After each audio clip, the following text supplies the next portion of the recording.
Hey friends, my name is Z, and today we're looking into 5.4 for modeling with volumes of revolution for the rules and examples video for Excel A-level further maths core Pure 1 module.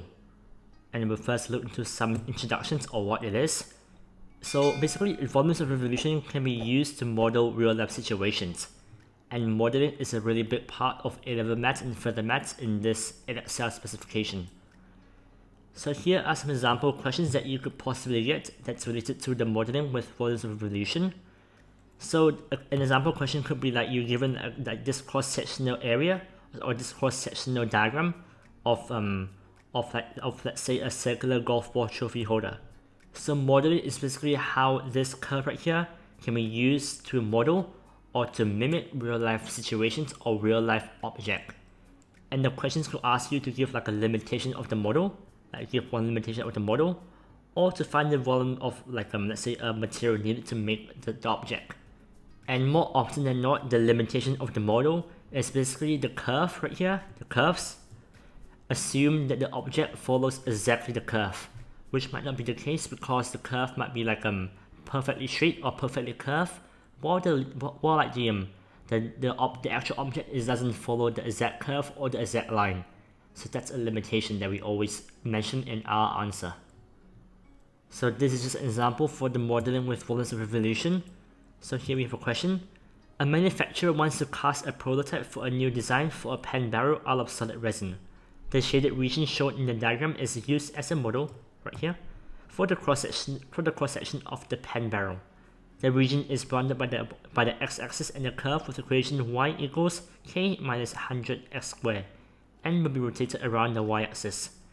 Each unit on the coordinate axis is represented by 1 cm. For part A, suggest a suitable value for k. So we just first think of what k represents, right? So we know this curve right here is y equals k minus 100x squared. And if x equals 0, it will be y equals k. So therefore this value right here is k, right? This value here will be k. Like so, right? So we have to relate what this curve shows. So this curve shows a new design for a pen barrel out of solid resin. So we know that this one right here is basically modeled as a pen barrel, right? So the value for k must be related to the length of the pen. So just think of a typical pen or like a typical pencil. How long will it be? And in the textbook, the answer for k ranges from 10 to 15 centimeters. So let's just go for k equals 10 centimeters. So k equals 10, because 10 cm for a pen looks about right. So we can just go for k equals 10, right? Okay. So part B, use the value for k to estimate the volume of resin needed to make the prototype. So we know the equation is y equals 10 minus 100x squared, right?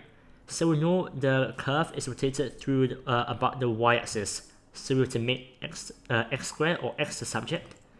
So we can just make x the subject here. So it would be x squared equals 10 minus y over 100. So therefore the volume is equal to pi times x squared, which we already have what x squared is. So it's just pi times the integral of 100 over 10 minus y over 100 dy from y equals 0 to y equals k. So y equals 0 to y equals k, and you set k as 10, so just use 10. So we can now integrate this by just basically splitting into two different fractions. Because we know it's equal to pi times the integral of 10 over 100 minus y over 100 dy from 0 to 10. So integrated, you get pi times 10 over 100 is basically 1 over 10. So it'll be 1 over 10 y. So now we have to integrate this part right here. So it's basically equal to that's basically minus 1 over 100 times y. So just add 1 to the power and divide the coefficient by the new power. So the new power is 2. So divide the coefficient minus 1 over 100 by 2, which is minus 1 over 200 y squared. So 1 over 200 y squared, and input the bounds like so. So therefore just put into a calculator. So 1 over 10 times by 10 minus 1 over 200 times by 10 squared, and that gets us pi over 2, which is quite nice, because if you were to input 0, it'll just be 0, 0, so we can basically just ignore the 0. And pi over 2 in decimal form is equal to 0.5 times pi, which is 1.57. So we can just write into 3 significant figure as well, so 1.57 cm cubed, because we know that each unit is 1 cm. So 1.57 cm cubed. Right, so part C, state one limitation of this model. And on my previous slide, I've mentioned that for the limitation of the model, you can just write like the cross-sectional area or the area of the object is unlikely to follow the curve exactly. So we can just write that. So the cross, or you can just write the area. Actually, no, just the cross-sectional area will be more specific. So the cross-sectional area of object, you can be more specific by writing the pen, is unlikely to follow the curve exactly. And that could be one of the limitations of the model. And that's the final answer. And this is for the short video for 5.4 for modeling with volumes of revolution for the rules and examples video. And if you need any learning resources or any teaching resources, you can check out my website in the description.